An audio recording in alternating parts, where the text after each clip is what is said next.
itu sebenarnya kalau bicara buruh ya bicara bangsa lah sebetulnya, semua orang kerja. Jadi kalau mahasiswa nggak mau ikut sama buruh ya bodoh namanya. Ketemu mahasiswa bodoh-bodohnya, kamu bodoh kamu tuh besok ditindas kok kamu nggak mau ikut Mede gitu. Ya, saya tuh harus dipastikan dulu. Jadi petani ya kerja juga, semua kerja ini. Jadi Mede harus menjadi milik bangsa, bukan milik kaum buruh yang terdefinisi buruh doang gitu loh. Dan buruh itu juga bukan hanya yang blue collar, tapi semua orang itu yang di bawah direksi dan komisaris namanya buruh. Karena orang Indonesia ini suka mentang-mentang udah gajinya gede sedikit tuh paling menghina atau menganggap enteng pada gerakan buruh. Tolol juga itu. Kelas menengah berjuasi tolol itu. Jadi gaji 100 juta, 50 juta, 70 juta, udah merasa diri hebat. Tapi udah keluar dari kelas 10, tidak. Mereka tuh gajinya besar, begitu ada undang-undang Omnibus Law, bedanya bisa 1 miliar juga pas pesangon gitu loh Pak. Itu banyak kejadian di kami, banyak lah di SPSI ya, di SPSI yang perusahaan-perusahaan SPSI itu ketika dia pensiun loh kok bedanya 500 juta, 700 juta. Karena undang-undang yang lama tidak dipotong sampai sebesar itu, dengan undang-undang yang baru Omnibus Law ternyata dipotong. Jadi orang-orang seperti itu harus sama-sama mengendorse atau mendorong atau ikut serta dalam gerakan 1 Mei. Itu kira-kira gitu Tuan Ilham. Jadi semua harus ikut, kalau nggak ikut ya memang sudah takdir dari Sabana orang-orang itu untuk ditindas terus. Jadi kalau mahasiswa tidak turun 1 Mei memang mahasiswa itu layak ditindas. Kalau buruh tidak turun 1 Mei artinya buruh memang layak ditindas. ABK tidak turun 1 Mei layak ditindas. Ya, jadi yang membuat kita tidak ditindas itu karena kita melawan, bukan membiarkan. Karena itu saya mencanangkan ini kita semua lah. We start revolution dengan 1 Mei. Ya, perubahan-perubahan apapun kita start di situ. Jadinya kapan kita nggak tahu, tapi ide revolusi, ide perubahan yang real, nyata, itu harus kita mulai kobar-kobarkan di berbagai bidang. Tuan Ilham yang amat terhormat. Jadi saya rasa itu semoga Partai Buruh juga menjadi partai yang revolusioner, ya kan? Partai yang jangan terlalu banyak ngobrol sama kaum berjuasi, ya. Tapi ngobrol lah dengan PUK, basis-basis buruh yang memang merindukan perubahan. Kira-kira begitu Tuan Ilham yang amat terhormat. Terima kasih. Wassalamualaikum warahmatullahi wabarakatuh. Oke, silakan Bu Dewi. Ya, untuk 1 Mei saya pikir momentumnya tepat ya untuk terjadi konsolidasi gerakan rakyat yang lebih luas. Saya sepakat soal tidak bicara soal segmentasi gerakan. Secara substansial mungkin memang kita perlu memahami setiap gerakan itu punya sejarah dan tumbuh kembang sendiri. Tetapi dalam konteks memperingati May Day, salah satu komponen dari gerakan reforma agraria KPA akan turun bersama serikat-serikat tani ya. Untuk May Day tahun ini kemarin identifikasi per hari ini kurang lebih 300 petani dari Pangandaran, Ciamis, Garut, Tasik, Sukabumi, Indramayu yang akan turun gabung di May Day. Nah, artinya itu secara kontribusi kami dari gerakan reforma agraria. Yang kedua, merespon tadi beberapa pertanyaan, berapa respon saya pikir. Ya saya pikir begini kawan-kawan, ketika kita selalu membicarakan soal konsolidasi gerakan, persatuan, menurut saya kawan-kawan juga perlu memahami sejarah dan tumbuh kembangnya gerakan itu sendiri. Tadi misalnya kenapa kita tidak berbicara nelayan, tentu perspektif kita sebagai gerakan rakyat, tentu kita perlu berbicara sudah statusnya di mana gerakan nelayan itu sendiri. Karena kalau berbicara dalam konteks kita misalnya di gerakan reforma agraria, salah satu aktor yang untuk mendorong perubahan di bidang agraria itu adalah nelayan. Kita sudah berproses dari sejak mendorong bagaimana memastikan nelayan, termasuk wilayah tangkapnya, tidak hanya daratan, itu untuk masuk menjadi subjek prioritas reforma agraria. Tetapi ketika gerakannya nggak tumbuh, maka nggak ada kaki untuk mengimplementasikan praktek di lapangan. RA bagi nelayan itu semacam apa? Jadi menurut saya tugas kita sebagai gerakan yang sadar perlu persatuan, perlu konsolidasi. Tentu bagaimana ini kita sama-sama ikut memperkuat gerakan nelayan.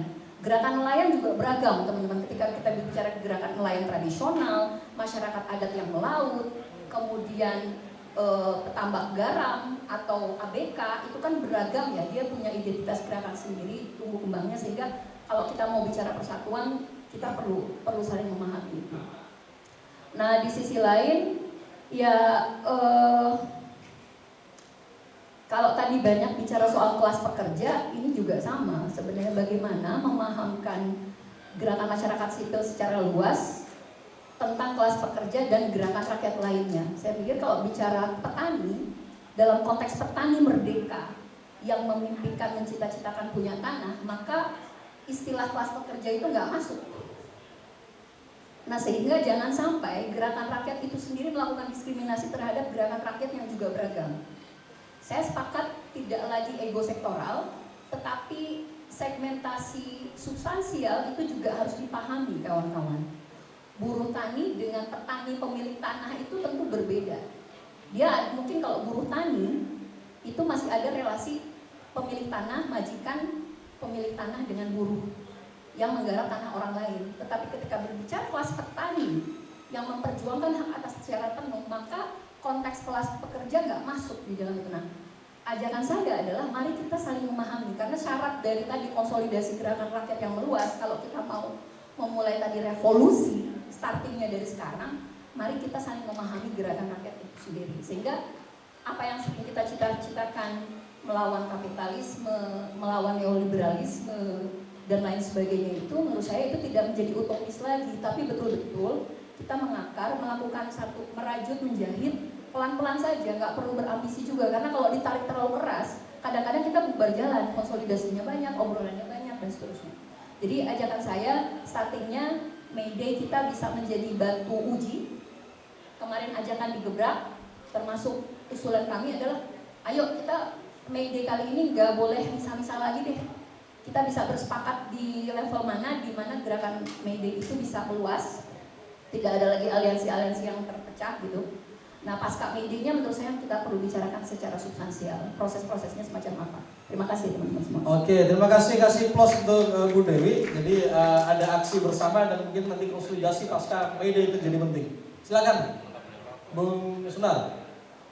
Ya, kawan-kawan, konsolidasi gerakan rakyat itu sebenarnya bukan baru dimulai sebenarnya. Ya, Tapi ya misalnya saya sendiri aja kan, kalau ketemu Bung Boeng itu di berapa? 2000 ya tahun 2000-an mungkin. Kurang lebih 99, pasca 98. Dan masing-masing kan ada organisasinya gitu. Daeng belum ada. Udah. Mahasiswa ya. Ya kita berjibaku juga, maksudnya membangun aliansi-aliansi itu jatuh bangun gitu. Ya dari mulai dulu itu ada namanya Komite Aksi 1 Mei, Komite Anti Penindasan Buruh, ABM punya sejarah nih. Bung Jumbur ini juga terlibat. Pernah pendudukan Bundaran HI. Mei Day tahun 2006 atau 2007 sampai istana. Pendudukan Mei Day terbesar ya. Pasca 65 mungkin. itu tuh orang itu. Ya. ABM dia. Upaya itu dilakukan gitu. Konsolidasi gerakan rakyat gitu. Tapi ya kita jatuh bangun. Terjadi fragmentasi yang luar biasa juga. Nah, gerakan rakyat, katakanlah organisasi masyarakat, ya, ada juga organisasi non pemerintah atau NGO.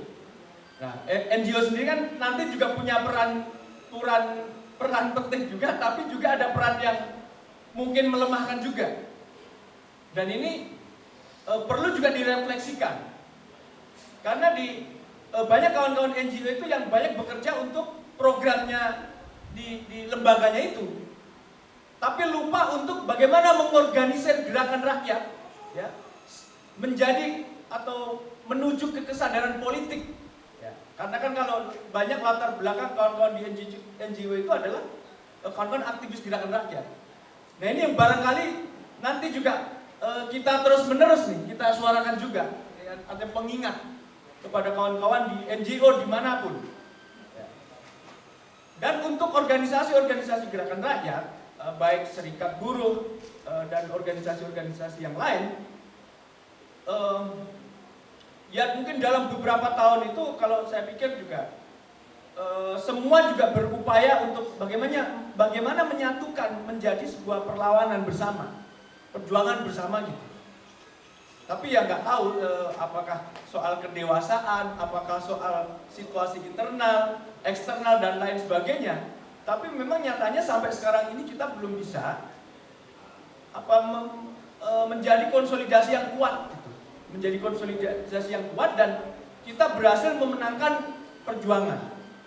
Taruhlah kemarin di 2019 sampai 2020-2021 gerakan untuk melawan RKUHP, gerakan melawan Omnibus Law Cipta Kerja itu juga terjadi di mana-mana. Catatan YLBHI aja saya mengingatkan ada di kurang lebih 60 kota. Ada gerakan buruh, gerakan mahasiswa, pemuda itu melakukan aksi perlawanan-perlawanan. Tapi dari refleksi dari kawan-kawan itu, salah satunya adalah soal energi yang itu ada kaitannya dengan kepemimpinan gerakan rakyat. Nah, itu penting menjadi catatan atau refleksi dari kita semua. Dan tadi juga disampaikan oleh kawan-kawan bahwa kita akan mencoba kembali memulai nih ke depan pasca May Day ini. Artinya konsolidasi kita bukan hanya untuk May Day besok aksi hari buruh, tapi sebenarnya kita juga punya keinginan untuk kita lanjutkan, entah dalam bentuk refleksi atau katakanlah reuni, silaturahmi, boleh-boleh aja. Tapi kelompok gerakan-gerakan rakyat itu coba kita bantu untuk kita kumpulkan. Ya sekaligus ya mungkin karena ini di media sosial disiarkan, kita juga mengundang kepada kawan-kawan ide atau gagasan untuk mengagendakan konsolidasi, atau kalau tadi kawan Bohem mengusulkan konferensi gerakan rakyat lagi. Nah, kita coba lagi. Jadi kita gagal, kita coba lagi, gagal coba lagi. Terus ya sampai terbentuk, sampai menang. Sampai kekuatan yang dicita-citakan oleh kawan-kawan, yang diimpikan kawan-kawan itu ya bisa benar-benar bisa terwujud. Tadi juga disampaikan apakah perjuangan atau gerakan perjuangan kita ke depan ini, perspektif kita atau katakanlah soal ideologi itu mau seperti apa? Karena katanya nggak menyinggung soal sosialisme. Saya pikir kan kalau di kelompok gerakan rakyat kan juga banyak ya yang punya mazhab atau punya cita-cita gitu kan. Tapi justru mungkin kita juga di situ kita nggak pernah bisa berjuang bareng bersama, jadi kita malah terkotak-kotak, ya,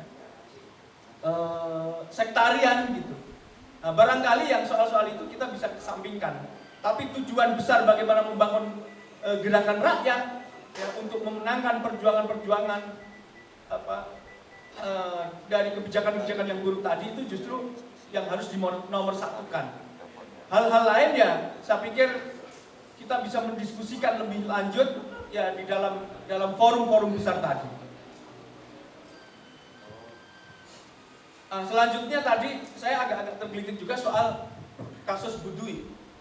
Budui kan belum berserikat, ya, belum berserikat.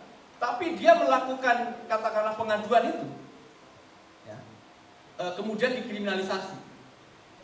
Tapi di kemudian hari, ya, akhirnya teman-teman serikat yang memberikan dukungan solidaritas. Saya ingin menunjukkan kepada kawan-kawan bahwa serikat itu penting buat kaum buruh. Jadi kalau tidak berserikat justru itu lemah. Makanya kaum buruh yang dia merasakan ada penindasan, ada hak-haknya tidak diberikan, segera membentuk serikat dan bisa berjuang bersama-sama. Kawan-kawan juga bisa berafiliasi dengan serikat-serikat buruh yang lain. Karena sekarang ini ada 21 konfederasi. Konfederasi nasional, konfederasi serikat buruh di nasional itu ada 21. Federasinya 130-an lebih sekarang. Belum serikat-serikat buruh tingkat perusahaan. Tapi jumlah angkatan kerja di Indonesia ini juga banyak. Karena sekarang sudah di atas 134 juta angkatan kerja. Jadi ada yang buruh yang bekerja di sektor formal maupun informal. Tapi yang kerja formal itu kalau menurut Kementerian Ketenagakerjaan ada kurang lebih 59-an juta.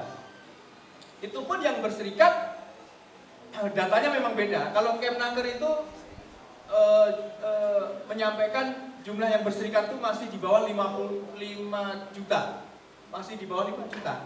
Tapi kalau BPS itu kurang lebih ada 20-an juta yang berserikat.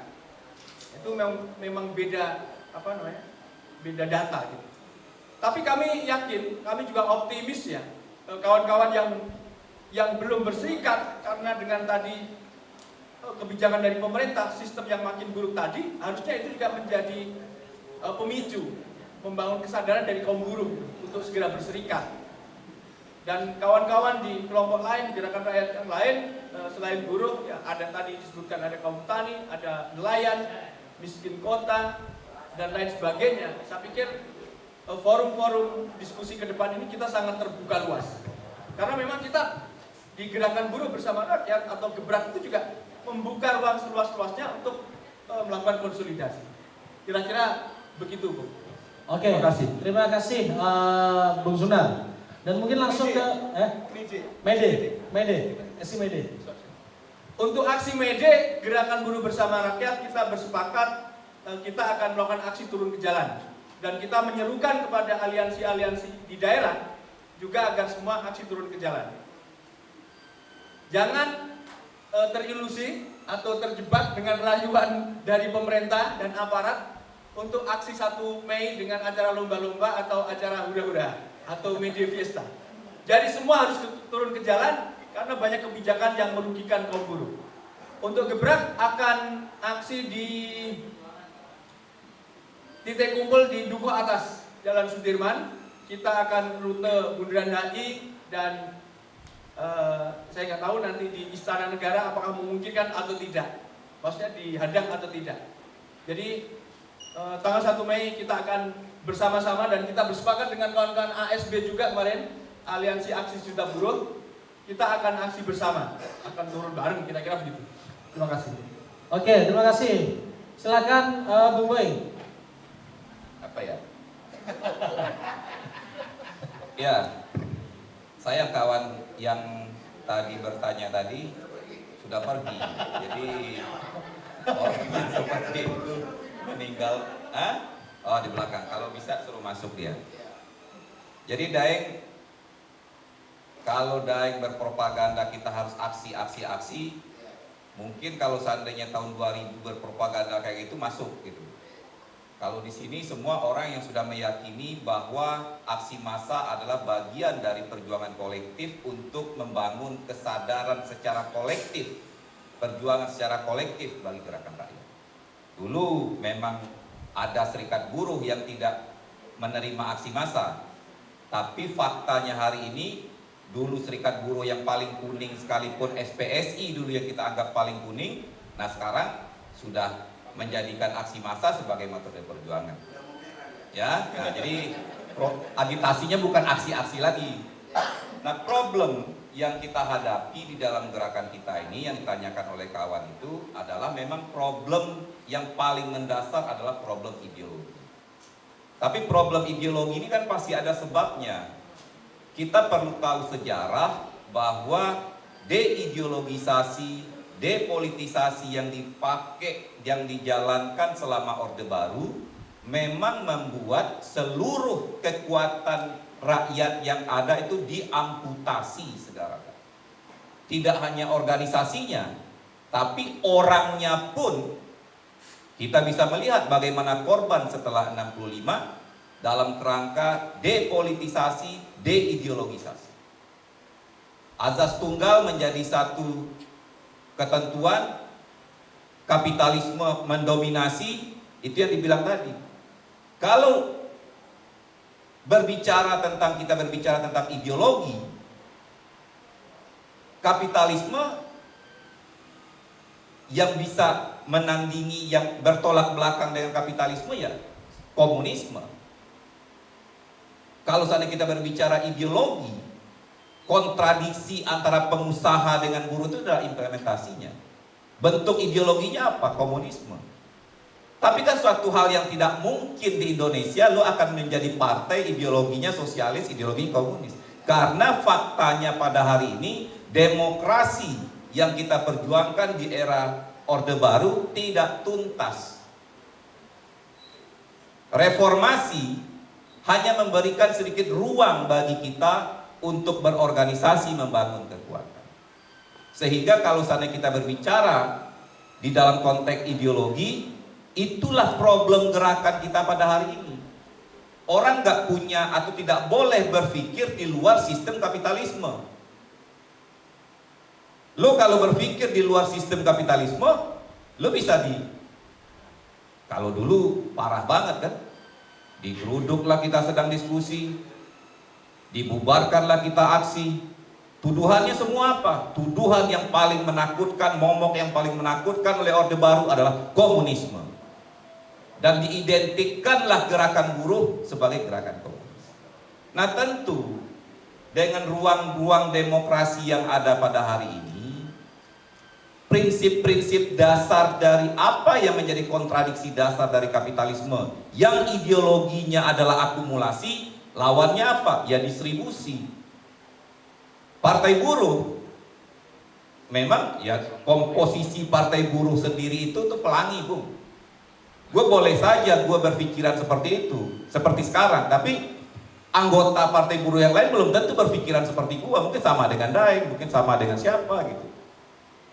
Nah perspektif ideologi masing-masing itu yang dibilang kita tuh di dalam tidak satu latar belakang karena dia terdiri dari unsur, begitu juga pemahaman ideologi.